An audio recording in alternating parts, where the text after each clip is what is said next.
ChatGPT confirmed that Deepseek AI has some impressive capabilities, especially with its focus on reasoning and multilingual abilities.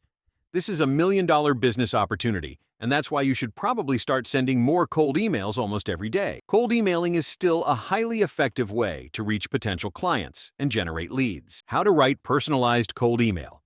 Know your audience. Before you start writing, understand who you're contacting. What are their interests, pain points, and goals? Identify your target market: small businesses, startups, or digital agencies that need help with lead generation or sales outreach. Personalize the subject line. 33% of the recipients decide to open mails based on the subject lines. Make your subject line better and precise. Use their name in the subject line can increase open rates. Create curiosity. Craft a personalized opening. Ask a question or make a statement that piques their interest. Mention something specific.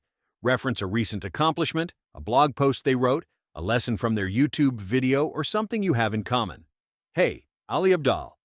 I love to watch your content on YouTube regularly. I am a video editor.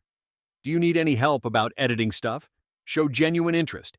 Demonstrate that you're not just sending a generic email. Keep it concise. Get to the point quickly and avoid long, rambling introductions. Build a portfolio and provide social proof. Share testimonials, case studies, or data that demonstrate the value of your offering. Offer your services on platforms like Upwork, Fiverr, or LinkedIn.